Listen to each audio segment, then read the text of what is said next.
pay for something for you is not a leader. A leader who comes and sits down next to you and says, how can I help you, is a leader. I was talking to some oil executives, and they were trying to convince me that they really care about how fulfilled and how happy their employees are at work, to which I said, no, you don't. And they said, no, we do. And I said, no, you don't. And they said, yeah, we do. You see how this went. And I said, I bet you hired some high-priced consultancy to come and do a web survey about whether people like their jobs or not. And they said, well, we didn't hire a consultancy. I said, okay, so it's kind of like sending your son an email, right? Dear son, your mother and I care that you feel like a valuable part of this family. Please tell us candidly what we can do better so that you feel like you belong here because we really love you. Love, Dad. Or you go into his room, you sit on his bed, and you say, hey son, your mom and I really care that you feel like a valuable member of this family. Please tell us candidly what we can do better because we want you to feel like you belong and we really love you. Same words, same intention, same desire. The difference is one you gave time and energy and the other one you didn't. This is the problem with email. It's too easy. It's too easy. There's no time and energy expended. It's too easy. Don't feel anything.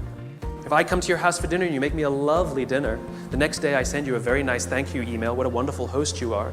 Or 3 days later, you receive a handwritten note from me with the exact same words that were written in the email. Which one makes you feel better? Handwritten note.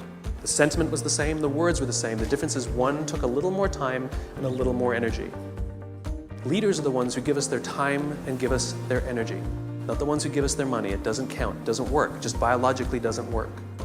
This is how you get oxytocin, doing nice things for people that require that you sacrifice a little bit of time, a little bit of energy, something you will never get back. And if you expect something in return, then you weren't really giving in the first place. You take someone out for dinner because you want them to hire you, you're not really taking them out for dinner. You want something in return. It's just a protracted transaction. It's not relationship building. It's nonsense. I was walking down the streets of New York, true story, and the guy in front of me, his backpack opened and a bunch of paper spilled out on the street. Didn't think much of it. I bent down, gathered the papers up, handed them back to him, and pointed out that his bag had opened.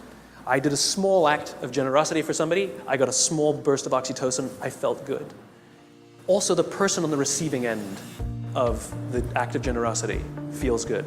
They get a shot of oxytocin. He felt good. He says thanks. I get to the end of the block and I'm standing waiting to cross the street. And a guy who also happens to be standing waiting to cross the street turns around, true story, turns around and says to me, I saw what you did back there. That was really cool. As it turns out, witnessing acts of human generosity release oxytocin. Remember, our bodies are trying to get us to repeat behaviors that are in our best interest, and it's making us feel good when we see or do acts of human generosity so that we will do them. In fact, the more oxytocin you have in your body, the more generous you actually become. In other words, the more you do, the more you want to do.